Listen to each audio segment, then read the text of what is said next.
Hero Factory is an incredible theme. And sure, the heroes are pretty cool, but a hero is only as good as its villains. So let's count down the top 5 best Hero Factory villains in today's episode. There's some pretty good ones to talk about. Before we start though, let's make this a little bit more interesting.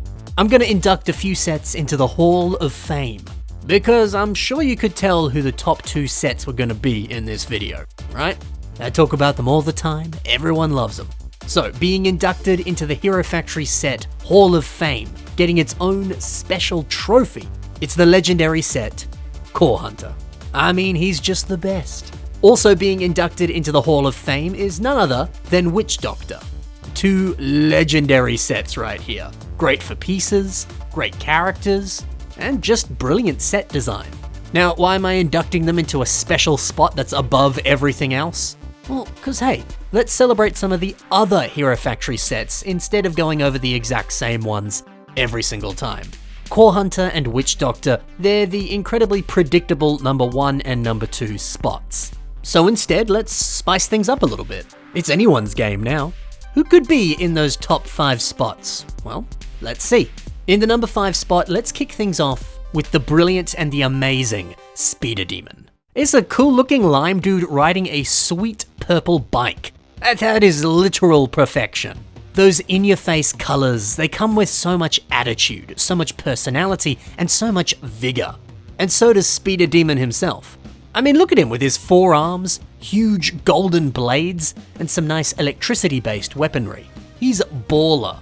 Even the fact that he can ride on his bike with 2 hands, and then chop dudes down with his other set of hands. It's just a really wacky and fun design. And that's perfect for a bad guy. And look, any construction character that comes with a vehicle, more specifically a bike, I'm sold. It always looks so freaking cool. I love the silver pieces down the bottom of the bike, making it look like a big souped up engine with electricity spilling out of it. Yeah, I always got the sense that Speeder Demon had illegally upgraded his bike so that it could drive at super speeds or perform all kinds of dangerous maneuvers. Look, this set had great pieces. I mean, look at all that beautiful purple. It had a really fun design that allowed for all kinds of fun while you're playing with it. And Speeder Demon is packed full of character and personality. That is everything that I want out of a Hero Factory set. This rocks. We move over into a fan-loved Hero Factory set. It's one that I know you guys certainly enjoy. It's Scorpio. So, like the name suggests, it's just a big old giant scorpion. A scorpion with a blaster on the end of its tail and spikes everywhere. He's so rock and roll, it's awesome. Now, let's not forget, this set is huge. I don't care who you are. If you're a hero walking through the jungle and a gigantic scorpion that's larger than a minivan charges at you, you know you're gonna scream and cry and throw up and poop your pants. You know, we got so many Hero Factory sets out there that are some cool humanoid characters with some kind of fun function or interesting weaponry, or I don't know, just a unique quirk. Nothing wrong with that. But to have a villain that's just a straight up scorpion, a large scorpion, I don't know, there's a nice charm that comes with that. It's like the kind of bosses or enemies that you fight in video games. It's a clever and creative threat that really fits the jungle landscape of this wave of sets. This is such an awesome and original concept for Hero Factory. And how good are the pieces in this set? A lime waspix mask, lots of quasar spikes with their nice black and marbled red color scheme. You also get a ton of CCBS bone and armor shells. Even some sweet lime spiky add-on pieces. You know, I believe I bought 3 of this set when it first came out. And that was purely for the pieces, because they're so freaking good. This is an awesome parts pack if you're looking to grow your collection. This set had it all. Now for the number 3 slot. This is one you might have seen coming. It's Dragon Bolt. Again, what a good concept for a main bad guy of this wave. There's a big old dragon. You know, it's like any good Dungeons and Dragons adventure. You get strong, you power up, and you get ready to take down a huge evil dragon. Heck yes. But this one is controlled by a brain slug. It also has lightning coming out of its face and its wings. Oh, and these colors too. Yellow, black, and blue. Mate, this is epic. I remember having lengthy discussions with my friend Brendan, otherwise known as ShadowGear6335 online, Yeah, back then we talk about this new and upcoming wave of Hero Factory sets called Brain Attack. And we thought, yeah, these are pretty cool, but oh my gosh, this one's a big old dragon. There's something so magical about the big, expensive toy of a wave that brings you so much childlike glee. Yeah, I'm a sucker for that kind of stuff. And I'm a sucker for dragons, especially lightning dragons. Now over to number 2, and this could have easily been in that number 1 spot. It's the exceptional and incredible Splitterbeast. I like kaiju. I like monsters, Godzilla, he's really cool. And the Invasion from Below wave of Hero Factory sets, it perfectly scratches that monster-loving itch. Yeah, the shape of the face and the jaw design, all of these creatures within this wave, they feel fresh out of Pacific Rim. It looks just like a kaiju. And the way that the set plays with scale, giving us some tiny little heroes that make the monster feel colossal and huge. That's genius. And Old Mate even comes with a street lamp that they've ripped out of the ground and now they're using as a weapon. I mean, there's so many original and creative concepts on this set that make it a certified banger. But I haven't even got to the best part yet. The fact that it splits into 2 creatures. That second head? Nah, it wasn't a second head. It was a tiny dude chilling on the big dude's back. What a simple but really effective play feature. The surprise of that, it makes this feel so electric. As if the giant monster terrorizing the city wasn't bad enough. No, they have an ace up their sleeve that makes them twice as big of an issue. It splitting apart makes this hopeless fight even more hopeless.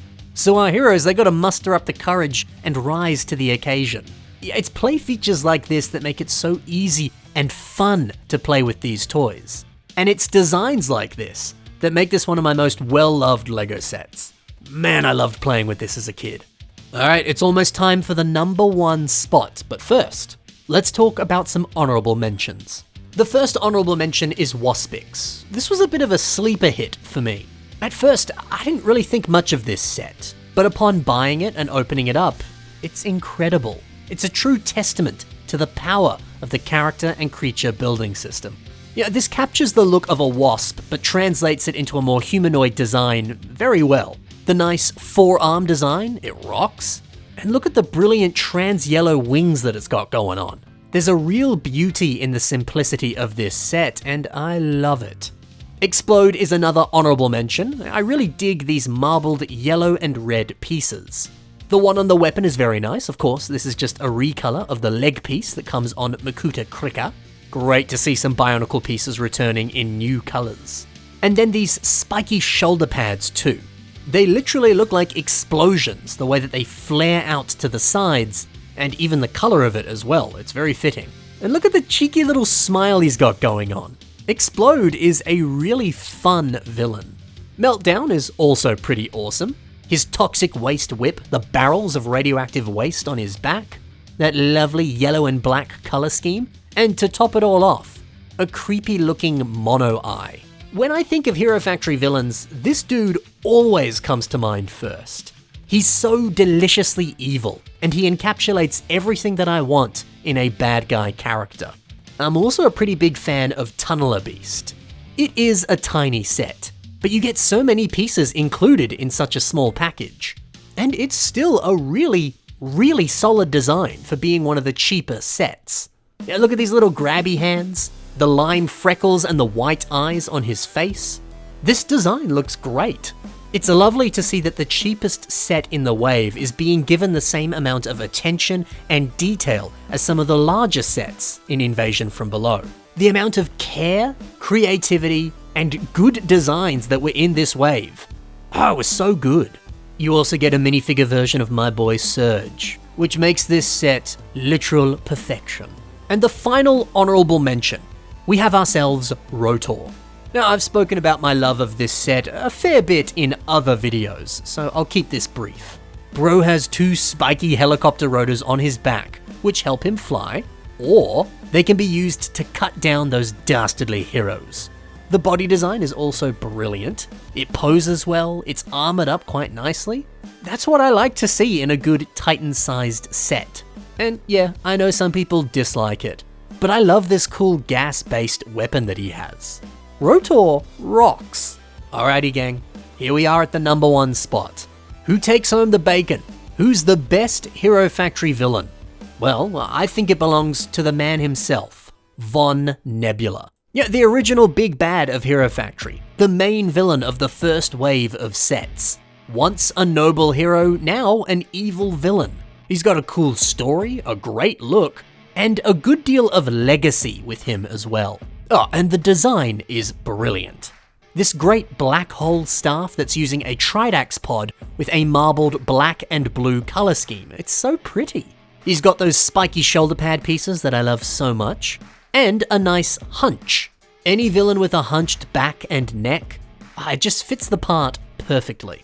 And getting Hydraxon's mask in black, that's an awesome recolor. That's an unexpected recolor as well. I never really expected Bionicle masks to return in Hero Factory in brand new colors.